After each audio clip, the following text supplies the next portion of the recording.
Let's talk zombie crowd simulations. Hi everyone, I'm Allan McKay and I want to welcome you to this new tutorial and to get right into this. We're going to be doing a lot of crowd simulations and explain a lot of the process about deformations, ragdolls, and a lot of other stuff. I'm going to blow up some zombies at the end of this. So this is going to be a lot of fun. We're going to cover a lot of the fundamentals of using TyFlow in 3ds Max to utilize this to create large amounts of characters doing their own thing with different speeds, deformations, and everything else. And I'm also excited to see what your thoughts are on this and if there are any other topics you would like to see, whether it's explosions, fire, earthquakes, whatever it might be. Leave a comment and let me know, and I'll make sure to follow up with more tutorials right after this one. Okay, let's dive in.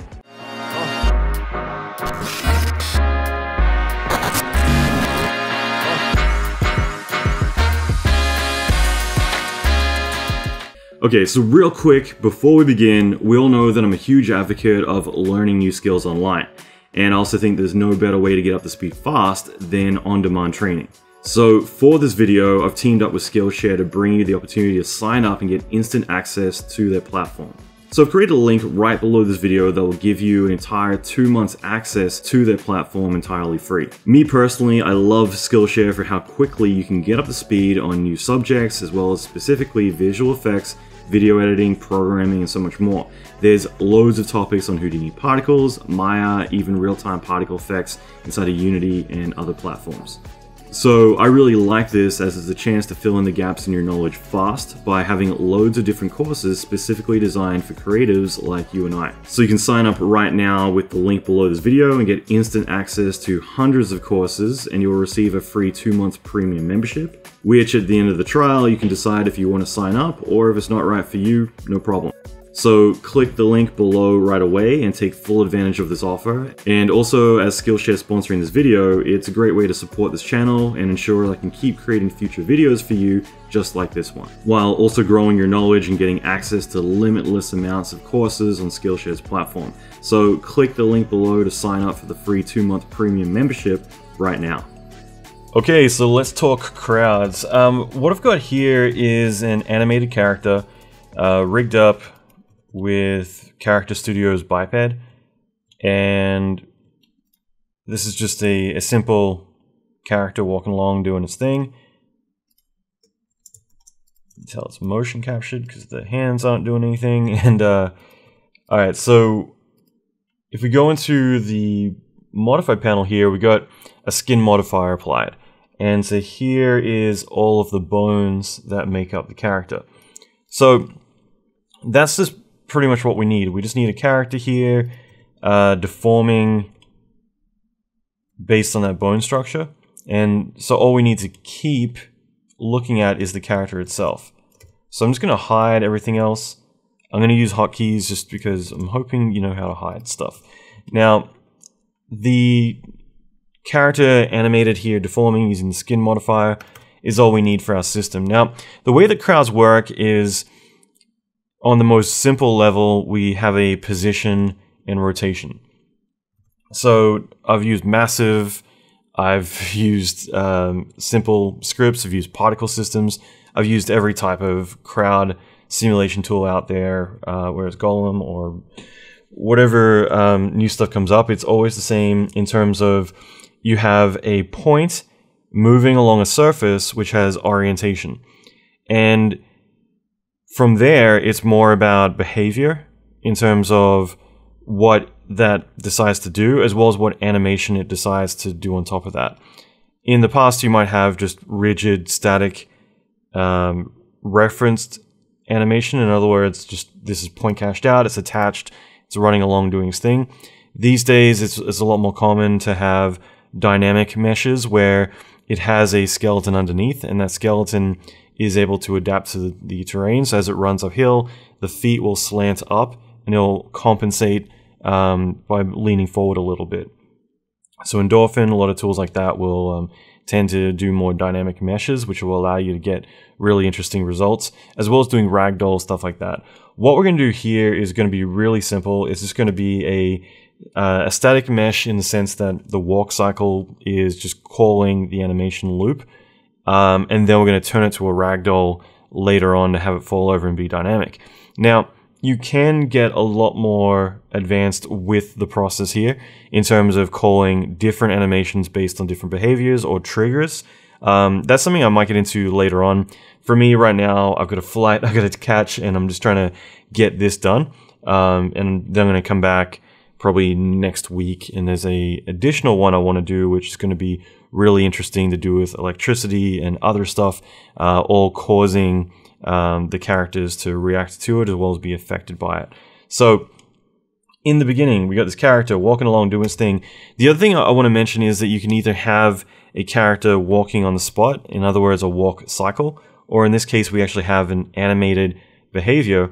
And so we're going to need to kind of compensate for the fact that he is moving off of his kind of talking point or standpoint here. So that's something we need to take into consideration, is the fact that he's walking away. All right, so let's dive into this really quick. So I'm just going to create a TyFlow sim. I'm just going to drop that particle down there. I'm also going to change my window structure here just to be a little bit more efficient with space. Disable this viewport. Let's left click here in any of these views. You'll see TyFlow. TyFlow again, editor, open this up, and let's just position that here, and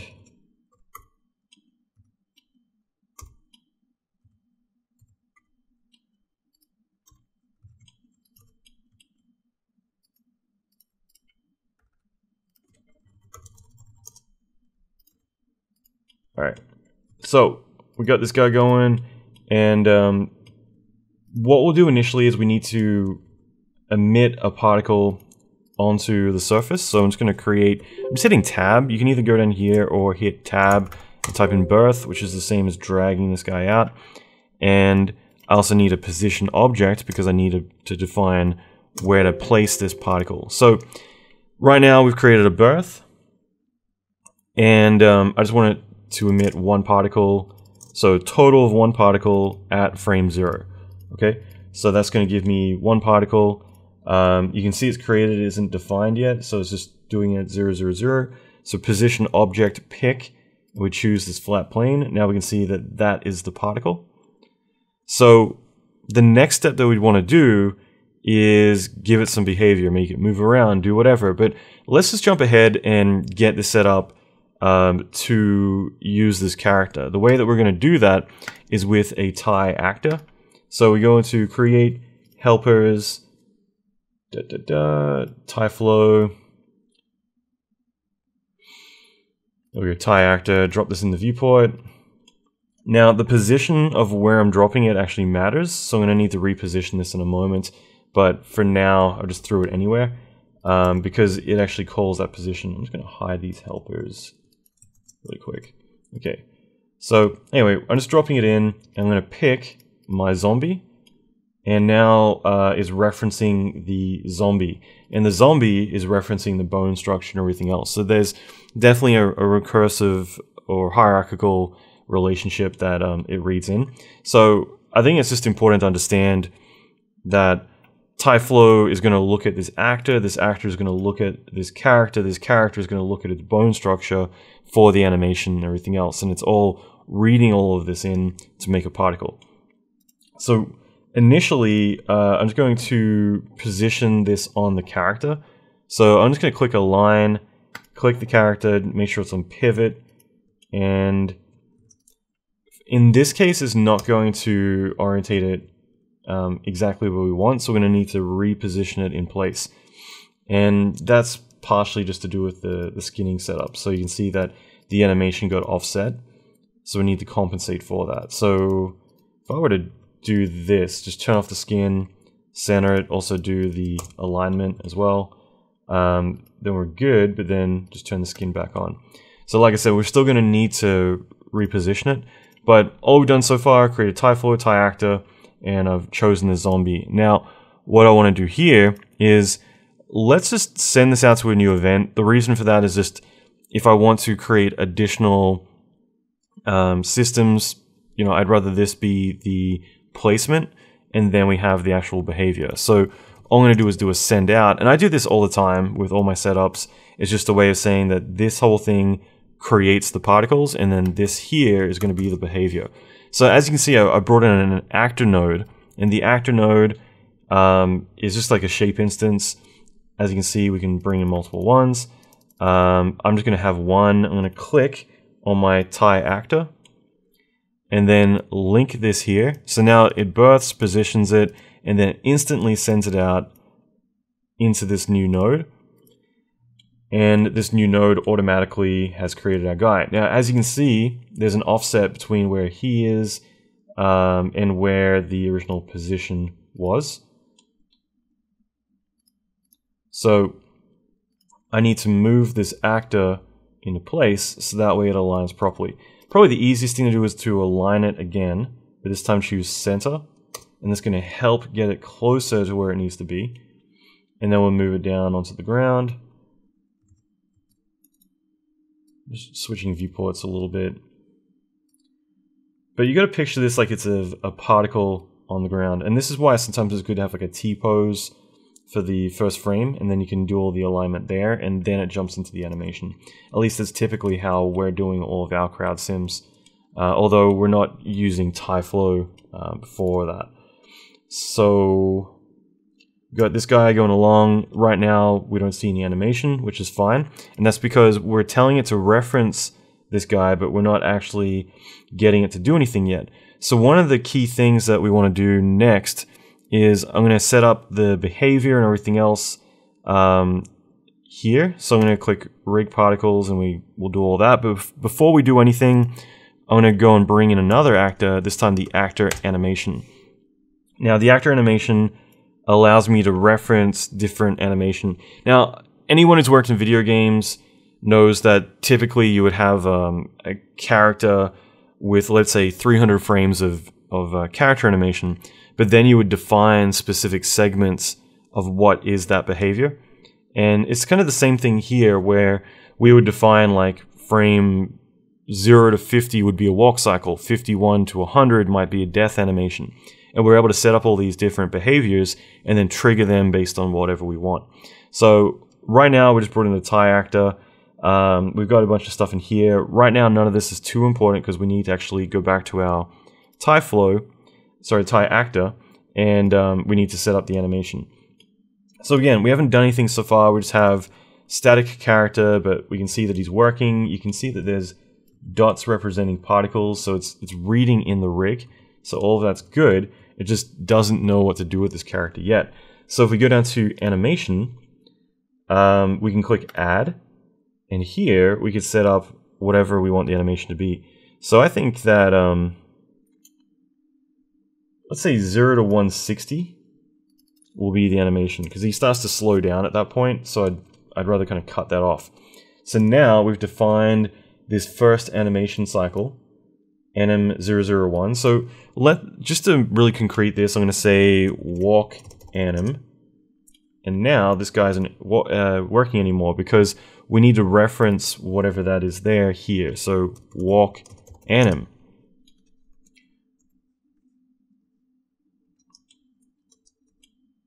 And here we can see that that's working. You might need to refresh it sometimes, but either way, now it's all working. And so now we got this guy walking along doing his thing, and that was pretty straightforward, right? Like, I've seen some tutorials out there that, I don't know, it didn't really cover anything at all, but you know, this is a pretty straightforward sequence to get all working.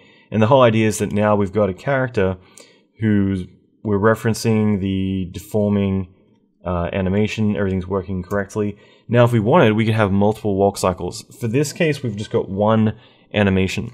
But if we wanted, we could go and have multiple different takes, and that way we could set up different ones to go through, so that way it'll change it up as we go. We can set up all the different sequences inside of here. Now, one big problem is that this guy's walking along, but there's the original standing point. Okay, so right now he's moving on his own, and that's not a good thing.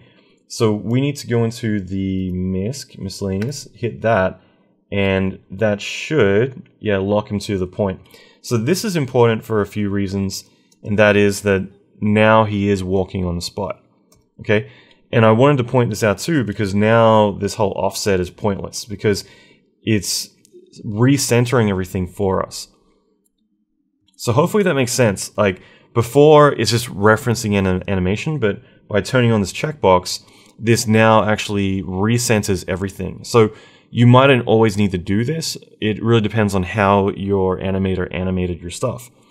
In other words, if you have a walk cycle where the character's walking on the spot, then you wouldn't turn this on. But because we have this animation where it's actually walking and moving in world space, we need to turn this on to center it. But because we're doing that, we now need to recenter our actor node. So again, I'm just going to go back to pivot and everything should be good. Why is the pivot up there? That's really silly. Alright, so everything is good except for I'm just going to need to move this down to the ground. So hopefully that makes sense, and I was thinking of the best way to explain this because, again, it really comes down to the animation you're doing. If your animation was animated like this, walking on the spot, you wouldn't need to do that. But what it's doing, it's actually recentering it all in real time for us to make it even easier, which is really great. So now this guy isn't actually walking anywhere because why would he? Our particle is static. So we want this guy walking on the spot. What we want to do is add in speed in this case. And now it's randomly going through the ground. So what we can do instead is say random horizontal. In this case, I'm going to do X. In this way, this guy is now walking along, but it's based on that. And now the animation cycle ends at the very end. This is important. And so he's skating. And that's the technical term that a lot of motion capture tends to use, is skating, right? So what we need to do is we need to go back to our actor animation and set up loop. And now at the very end of that, you can see it jumps back to the start of the sequence. So we can also play with that too. We can blend over a set amount of frames. I haven't had the best luck with this, but again, you know, have a play around and see what results you get. But again, I haven't spent too much time in TyFlow either up until now looking at this, but I would imagine, because I have had some luck, I would imagine you're able to get this to blend effectively. But for now, you know, we'll just keep it as it is. And but that's just something to keep in mind. However, we do have a lot of controls in here which are really great for randomizing the start and stop times of the animation, or the start times, I should say. But the other one is the multiply by speed. Now, this is kind of cool because it means that if this guy is moving faster, he'll actually animate faster as well, which is great because it means that if some characters are moving quicker, as you can see, now we're getting something kind of interesting going on. Whereas if the speed was only 0.5, the animation's read in a lot slower. So this is really important because if you have a bunch of people or characters moving at different speeds, keep clicking the actor instead, you would hope that the animation is going to be dynamic in that sense.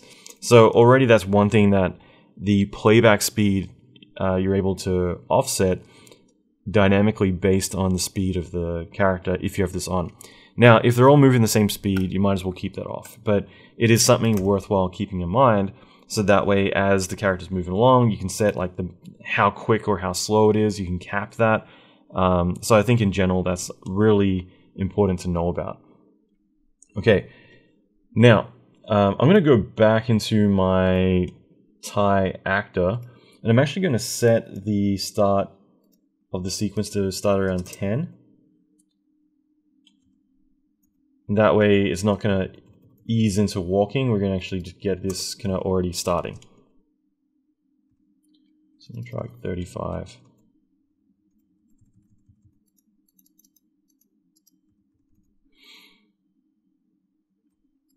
Okay, so I just wanted to be a little bit more randomized there. And then of course we can add some variation in here to offset it all.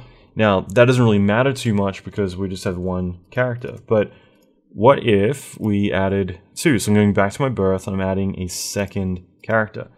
Now all of a sudden we have two characters, and you can see that their poses, because of the offset, they're posed differently because they're offset the timing by about 35 frames to be slightly different. Now on top of that, we could randomize the speed. There already is some randomization, but we could randomize it more.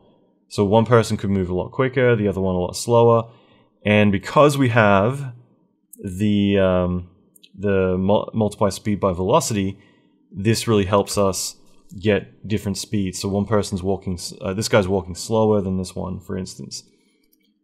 And we can also look at that if we want. We could go display, because we don't. This is another thing I should bring up, is we don't need to display this. So we can turn display off because the actor node is generating the skin mesh. Okay, so that's important. If we kept that off, we can see kind of like mocap points in a way. These are all the bones being represented there. If we change this to geometry, we could actually see our character bipeds. So this is how it's dynamic in that sense. This guy's the original mesh, which we can hide at this point. We don't need him. Okay, so we have our bipeds in there, but with the actor we can say generate skin mesh, and we can see now both of them are there. So going back to display, let's instead show, I don't know, there's a few different things we could do. Like, I figure it's something we could at least talk about would be displaying, like the speed, for instance, would be something that if we wanted to, we can mess around with, and that way, you know, you can see like how one person's moving faster than the other or whatever. But in general, you get the idea. So we have two characters walking along doing their thing. What if we did three? So now we got three characters, and the way they're positioned, like again, like just to keep going back to this, they're just a bunch of points. Like all they are is these 3 points on the ground there. So we can change the positions, and you know, that's all they're doing. They're moving along like that. So I just want to kind of take the mystery out of this and just point out you have a bunch of particles.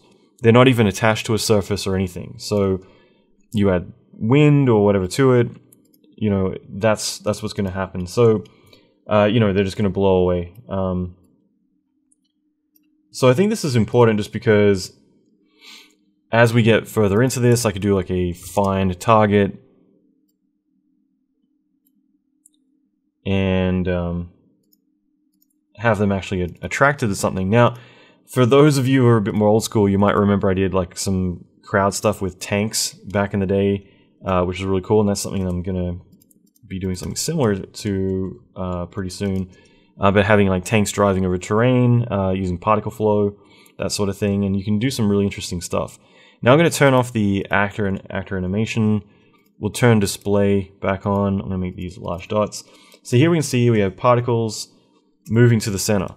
But if I turn these guys on, they're back to doing side skating. So in other words, we need to give them some kind of orientation. So we do rotation. So I want this to be dynamic. I want you to understand like how we can get stuff to actually work in the real world, not some specialized case where you know, you have them moving along, I don't know, splines or something like that. So so what we want to do is travel direction, and right now they're orientated a bit weird. So what we can do is do a particle physics node and make sure to put it below, sorry, above the actor here, and we'll just set the radius to like 25, tolerance as well, stiffness to like 0.1. We'll make this absolute radius.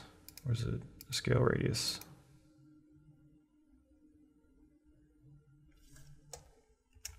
Sorry, absolute radius. We'll set this to like 20. We'll turn off the integrate with bind solver since we're not doing anything like that. we'll make it just affect position. And it's still going to be a little bit clunky, but what it means is that now these guys are all going to walk into each other, and for the most part, they'll avoid each other. Again, you can get it to be less clunky overall, but you know, it's just something you're going to need to play with. So both with radius as well as stiffness. And keep in mind that right now they're not bound to a surface, so it's gonna get a bit weird. So that's probably the next thing that we could look at doing, is doing a surface bind, I guess. So where is it? Object bind, and again we'll put this above. Object bind, pick the ground, and then we say lock to surface, position, set this to 0 friction, and 0 rotation, really important. And so what's going to happen is that now these characters are actually bound to the surface.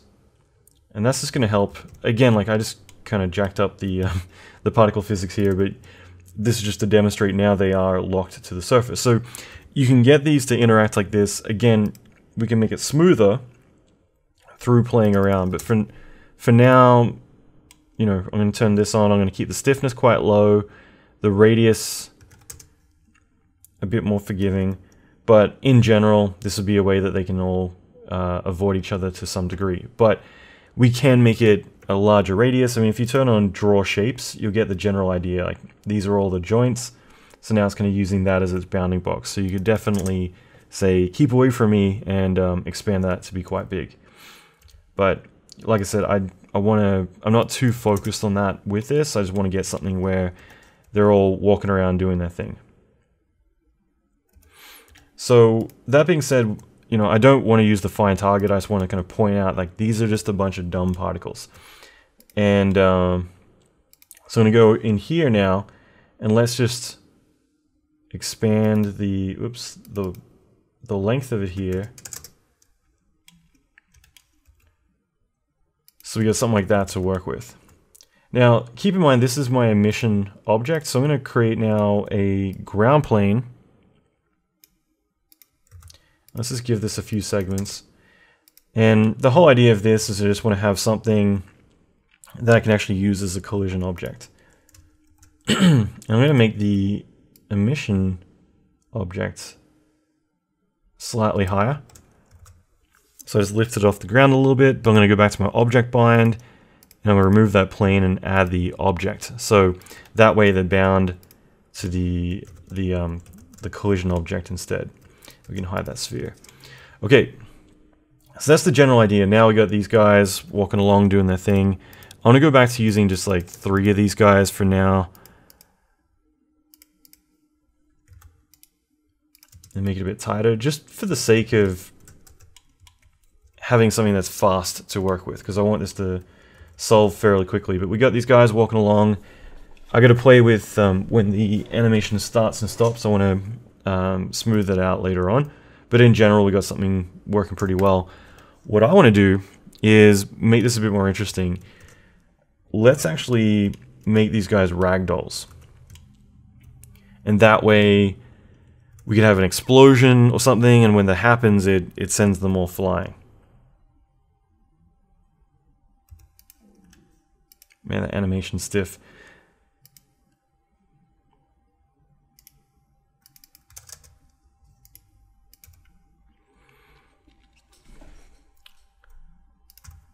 Okay, so what we want to do to get this all working is we need to set this up where once they're triggered, in this case I'm just going to do it based on a time offset.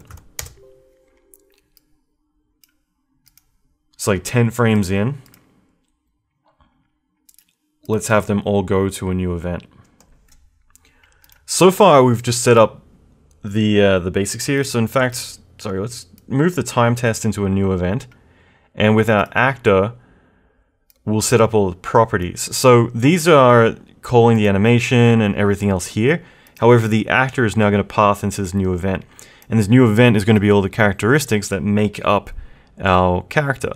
So part of that is to be an actual physical object, and we could put it into a group. We could do a lot with it. So initially, let's do a physics switch, and we'll make this kinematic, meaning it's just going to call the animation. It's not going to be dynamic. It's just going to call the actual animation it's using. So nothing changes there. But what we'd want to do next is we might want to set up this to at least be a collision object. So we can say physics, and then we'll do a physics shape. And this way we just make it a convex hull.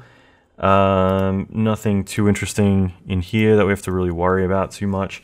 But for the most part, we just want to set this up where it has a physical shape to it. And then we could do collisions, we could do a lot of stuff with that. So the main thing though is what if we want to trigger another event? Because this is where I want to get to, is because I could do a physics collision. We're not probably going to use this, but I'll have it in here for now. But what we'll do is we'll have the time test trigger this to all turn to ragdolls. And all we're going to do is, let's say we'll do an actor collect. And that's just going to read in the skeletal structure, or the information from it. So we'll just plug this into time test. So the whole idea is that this is technically our walk cycle. Even though really the walk cycle is here, all the actor information, all the characteristics are going to be here. And this is where we're sending this into the ragdoll event. And with this guy, this is where we're going to define a lot of key things. So the main thing is we want to set this up to specifically read the siblings, which is the skeletal structure, so that way we can use that and talk to it. And the next part of that would be also to say, I mean, if we wanted to, we could tell it to stop animating, but we'll keep it on for now because they're zombies, right? And but what we will do is we'll make this a physics shape again. Because, sorry, what's happening right now is as these trigger, they're now falling apart, which is kind of cool.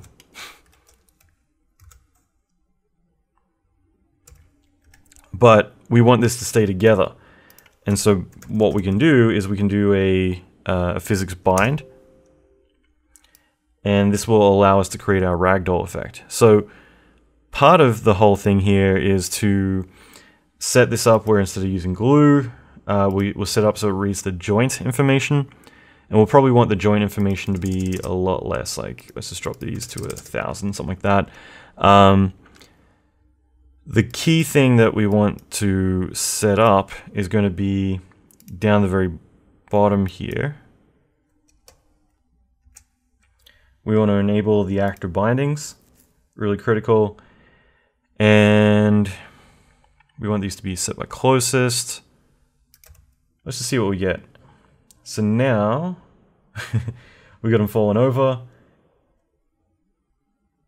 They're a little stiff, but it works. We now have our characters, they're actually dropping on the ground. So let's go back to our surface bind and say snap to surface.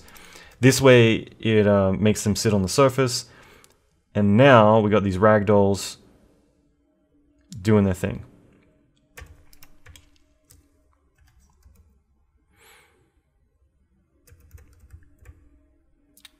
It's kind of like that Michael Jackson Smooth Criminal right there. So now we got that, we can start to mess around and actually do something more interesting with this.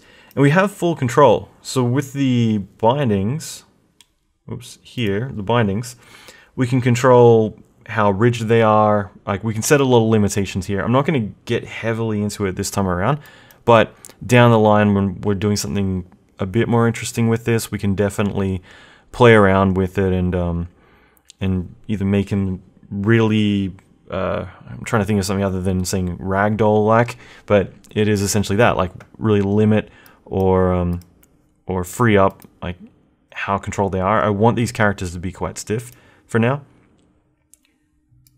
A couple of things are like the bind distance, the max binds, those two are going to play a big role in terms of the relationship, and you can show the bindings as well obviously here, but this is where you're controlling like how much they're able to kind of flop around. So that's the key stuff there. But already we got something working, which is great. The next thing is to actually do a physics collision,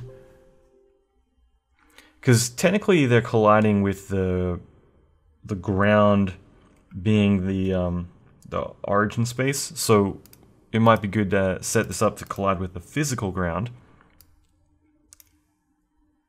And we can also set up friction, stuff like that.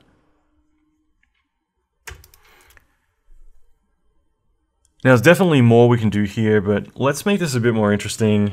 And that is, let's set up some kind of like explosion or something that they're going for. So originally we had our find target, and we had our sphere.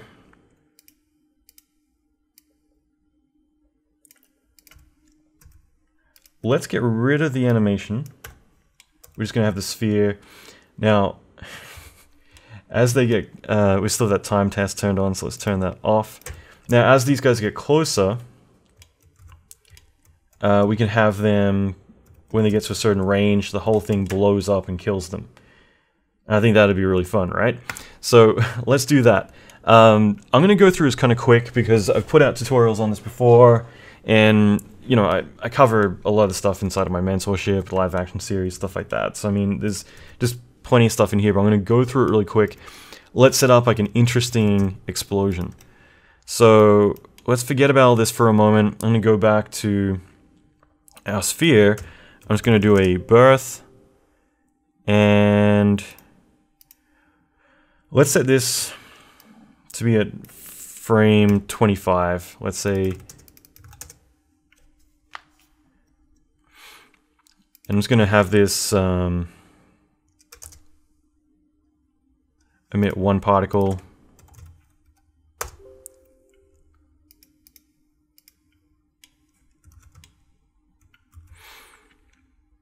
I guess we could keep this really simple. So, sorry, I'm gonna make this like 35 particles will emit from inside the volume of the object.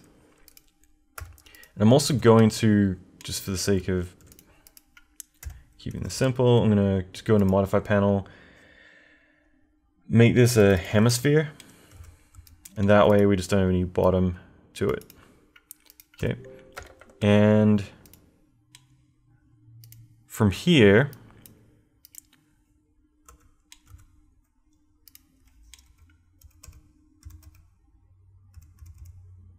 frame 25, we have these particles. I'm going to turn the zombies off for a second. So the particles are there.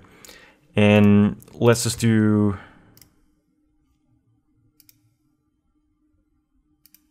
I'm going to do another sphere. Or... let me see if I can get away with not doing that. I'm just going to do a speed. And then we're going to change this to icon or object center out. Okay, that's good. And then we pick this, and then, so I just pick the sphere, and now we have that exploding out like so. Now, to make this a bit more interesting, let's do a collision. Pick, and we'll pick the object. And going back to speed, we'll set this to 15. I'm going to throw in a force. So the force is gravity. Or should that be? Yeah, that's right. Okay, so we just get something kind of interesting happening. And throw in a delete operator. We'll just set this to be after like 6 frames, randomize that. Oops, randomize it a little bit. So we just get this quick burst like so, and I'm gonna spawn and copy that gravity, paste it in here, copy the delete operator, paste it in here, make the delete operator 20 this time, copy the collision, paste it in here. Like I said, I'm gonna go through this really quick. I'm happy to elaborate on this in time. I'm gonna set this to inherit. and maybe 75, 35, 5. I'm just throwing in numbers. Doesn't really matter too much. The whole point is we're just going to get something kind of interesting. Make this 0.5. Give this a shape. Give it rotation. Give it spin.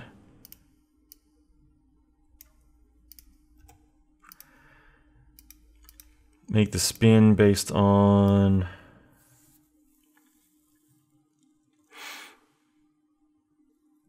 travel direction, and it's relative to velocity. Shape, I'm going to assign geometry for display, and then for here I'm going to change this to 3D. Cubes, scale.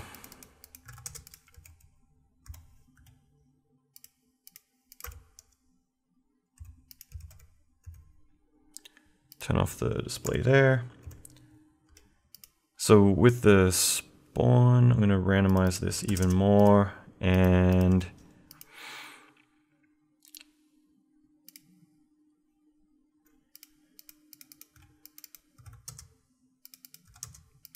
give it plenty of friction. Throw in some turbulence.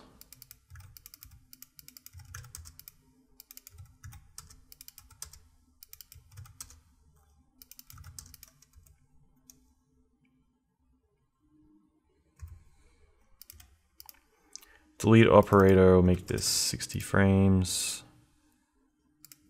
I guess I made a few more. Okay.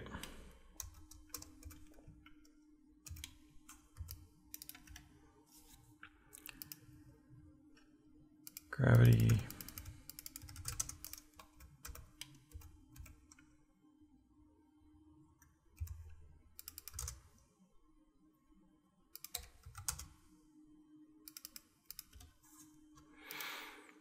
So I'm going to go back to the shape, make this a little bit bigger.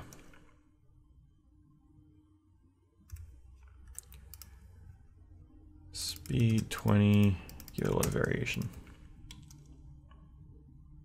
So like I said, I just want to go through this really quick, but now we get something kind of interesting where the whole thing explodes out, falls down the ground, just to kind of symbolize that we got something happening.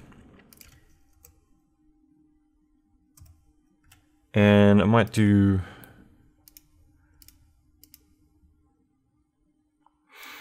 one more.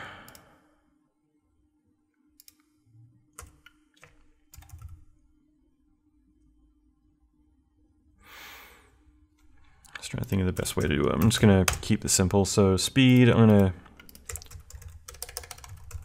spawn, link this up. Random horizontal. Turn that off for a moment.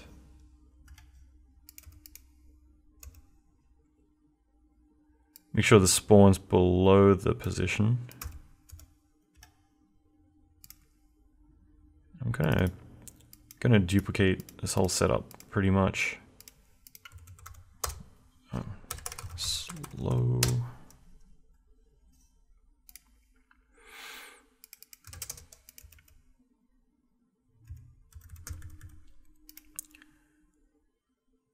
And grab this object bind just because I want to snap it to the surface.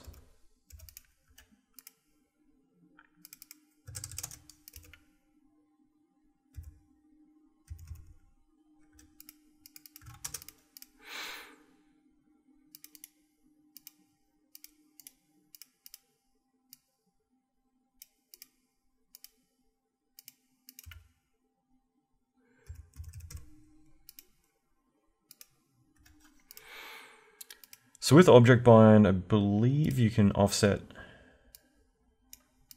the surface a little bit.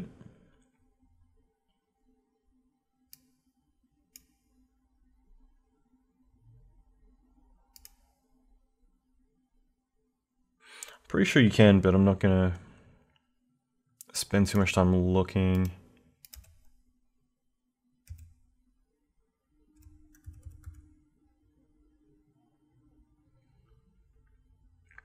So let's see. Yeah, okay, so for now I'm just going to keep that object bind off, just for the sake of speed.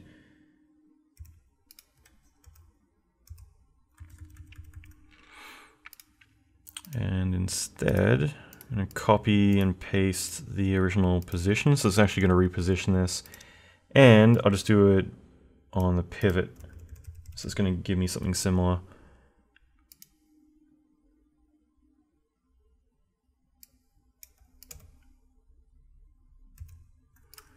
I have a collision on here, right? Maybe I don't. Okay, anyway, so something like this, I'm just going to quickly build something up there. Make the speed a little bit slower.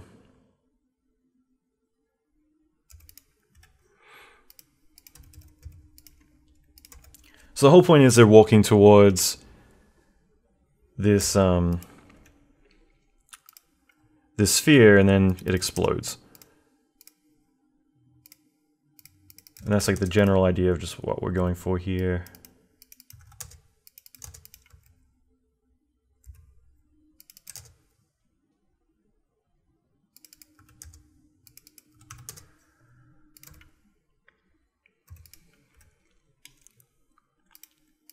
So we got these guys walking along.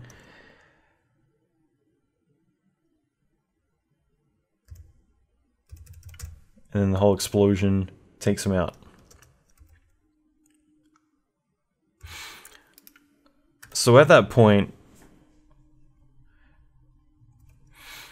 what we can have is and have like a particle group. And we'll make this particle group 2. And then I'll make this one 16, copy, paste instance. So the whole point is that only the sphere is represented as the particle group. Or, sorry, this is the part I'm just kind of doing on the fly because I'm just thinking out loud. But I might keep this entirely separate. Okay, so I'm just going to do a birth, position, copy, paste into a new event. And then this guy will say particle group, and we'll set this to 2. So the whole point is that at frame 25, we're going to emit 1 particle. We're just going to keep this dead simple. We're going to have 1 particle being emitted, so I'm going to turn all this fancy stuff off. But frame 25, they come in, and they have that 1 particle being created. We can make it happen at the very center if we wanted. And the whole point is that we're going to use this to trigger this. And what we'll do is we'll have a property test, I guess. There's a few different ways to do it. We can do a property test. And just so we know it's working, because we will need to play around, it's going to be a little bit sensitive. So we'll just pipe it in to delete this. And at least then we know that it's working. And what we can do is we can set this up to be based on neighbors. And we can say if it's particle group 2, and then we can set up the radius and all that good stuff. So we can set the radius to be, let's see, less than. So I just jumped ahead a little bit just because this is a little bit finicky. I just set this, it defaults to greater than, I believe, but I set the test value to be quite low, so that way it automatically tests. And then I just set this to be particle and neighbor radius overlap, and set the radius to 75. So it's based on particle group 2, which is this one here. So as soon as it turns on at frame 25, this automatically deletes, so we know it's working. And so now I can pipe this into the new event where they become ragdolls instead. And what we can then do is we can set this to have a speed, and the speed could be based on, let's say, object center out, and we'll choose that sphere. And we're going to need to crank the speed up. But let's just go to a frame where we can see this is working. And then we can randomize this a little bit.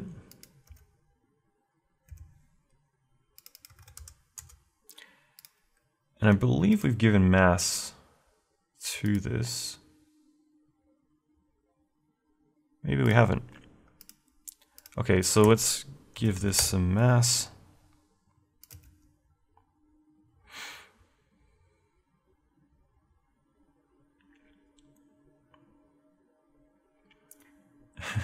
So it's something, but we can then do a bit more to it. We could have a force, and that force could have a little bit of turbulence to it, just to kind of help randomize this up a little bit.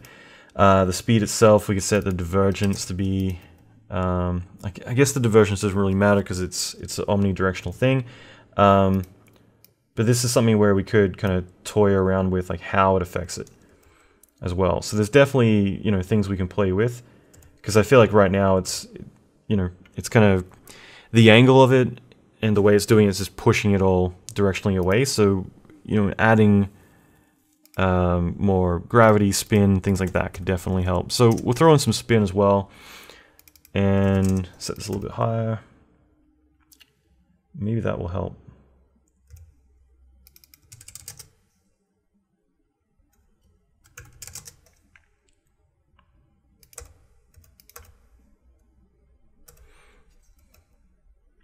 But either way, we can see now we have these ragdolls. We gotta definitely play with this just to make it a bit more interesting, but it's kind of interesting having these guys walking along, and then we have the explosion will shoot them away. And keep in mind too that this isn't playing in real time, so I think it will play back a bit better, but we'll screw around a little bit. I'm gonna go in, just change my turbulence a little bit. I'm gonna give this a little bit of gravity, even though it already has gravity. Which is going to make the gravity heavier. And from there, I can really make the speed ridiculous. And we can also give it variation. I think relate to mass is really going to make it better, per se. So I'm going to keep that off for now.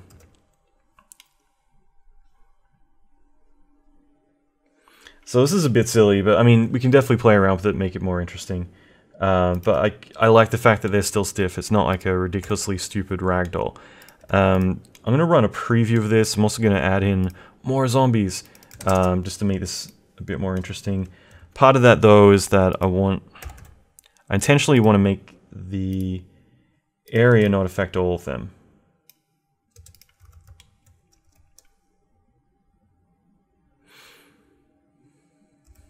Another thing that we can do really quick, I'm going to make this a little bit bigger. I'm going to subdivide this up a tiny bit more.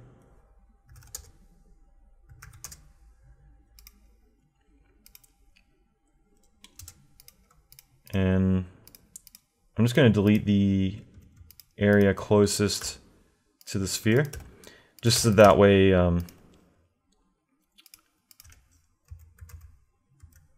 need to refresh it. Just so that way they're not all like right on it. They got to walk towards it a little bit.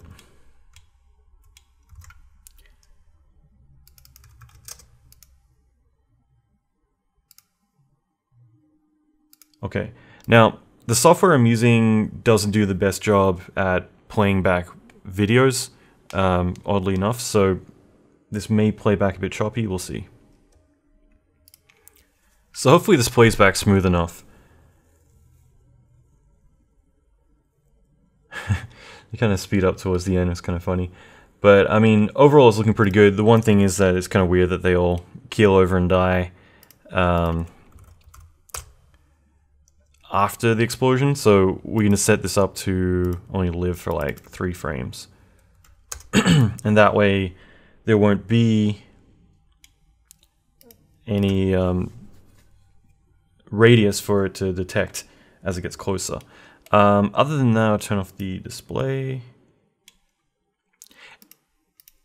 And I'll definitely do more follow-ups on this. I just wanted to kind of like showcase just how to actually do crowds with deforming characters. I haven't seen anything out there covered on this.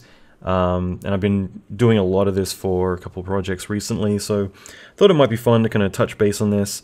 At the same time, obviously there's so much more we could do with it, but I think it is kind of fun overall to do some stuff with it.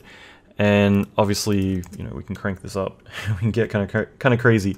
There's definitely a lot we could finesse with this, but for now, I thought it might be interesting to touch base and kind of showcase what you can do with this sort of thing, and how to get some really cool, interesting ragdoll sims based on having animated crowds that then get affected. And I'm going to do a couple follow-ups to this in the next.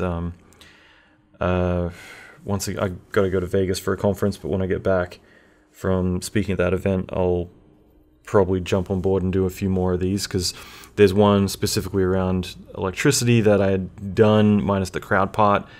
Privately, I'm going to be releasing a full-blown thing on that if I don't do it before I fly out, and yeah, a couple other things. So anyway, hopefully this is interesting and kind of gives some ideas on like what you can do with it, but I definitely think there's a lot of fun things that you could do beyond this as well. Okay, so what did you think? I hope you enjoyed this. I hope you got a lot from it. And as I mentioned before, make sure to leave a comment and let me know what tutorials you would like to see next. I'll make sure to follow up with additional ones as I continue down the rabbit hole of creating a lot of training around doing visual effects, especially in Max and Houdini. So I'll be back next video, and in the meantime, it would mean the world to me if you like this video and support this channel, if you could take a moment to subscribe as well as like and share this with others. Then I would be forever grateful. Thank you. I'll be back. In the meantime, leave a comment, let me know what video topics you would like to see next, and I'll get onto that right away. Thanks for watching.